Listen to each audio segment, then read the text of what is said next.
When it comes to assembling your finished flowers, how you're going to do it will probably largely depend on what exactly you're going to make, and there are actually quite a few options.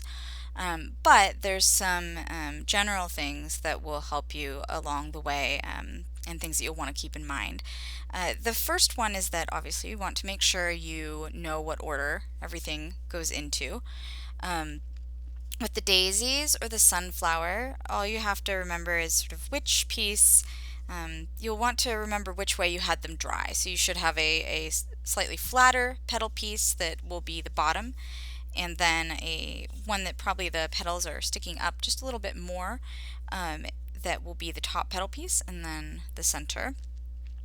And with the rose, again, it's just the way that you would have had them stacked when you molded them and let them dry.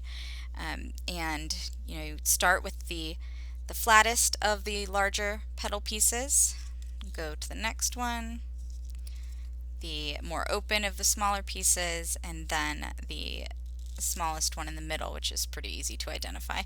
And then the piece with the leaf and the sepals will go on the bottom. You of course don't have to use that piece, but it is really good for especially like pins and different things where it just gives it that little extra bit of detail. Glue is obviously a very good option for attaching the pieces together. If you are going to glue, there's quite a few kinds of glue you can use.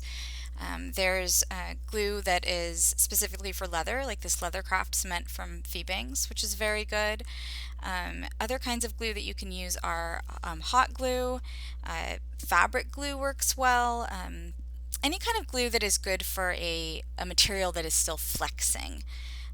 You don't want a glue that's going to become brittle because obviously all these pieces of leather, they do have a little bit of flex to them.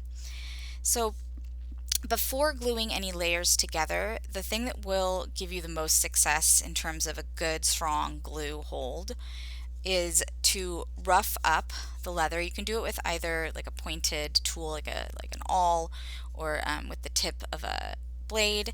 But you will want to make sure to just scratch it along the surface of all the places where they're going to be glued together, most particularly on the top side of the leather, the smoother side.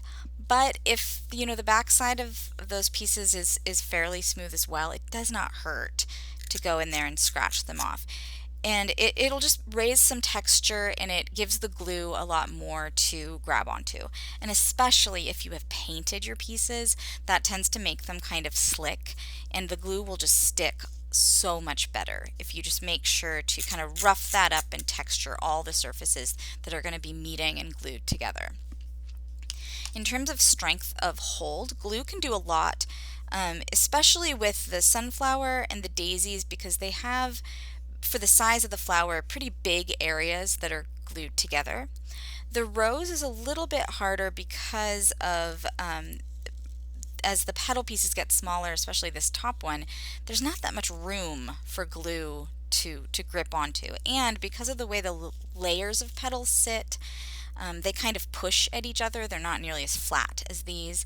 And so relying solely on glue can be a little bit more difficult. You really have to push stuff down and make sure that it's securely, those pieces are meeting together. And that's why for the rose, honestly, careful application of hot glue is pretty effective. And again, you want to make sure there's not hot glue all over the place, but it does help because it tends to fill gaps a little bit more than other kinds of glue and allow the pieces to just sit in a way that they fit together the best. But even with hot glue, you definitely want to rough up all of these areas that are going to be glued. It makes a huge difference in terms of how sturdy the bond is. Other than gluing, stitching them onto something is a very good option, and you may do both. Sometimes it's easier to glue the pieces together to keep them in place and then stitch them. With the rose, you can stitch through the entire thing. And what I would do is use an awl or another pointed tool, and you can punch through either 2, 3, or 4, depending on how secure you really want it or how much space you feel you have. Holes through all of it, which can be a little bit of a challenge because of just how the petals, nest together. You're kind of having to reach in there. Sometimes it is easier to sort of spread out this top petal, make sure everything is sitting the way you need it, and then just punch through with the awl. And even if it doesn't go all the way through the first time, say, it will at least make a mark that will show you below where the other holes need to go so that they line up.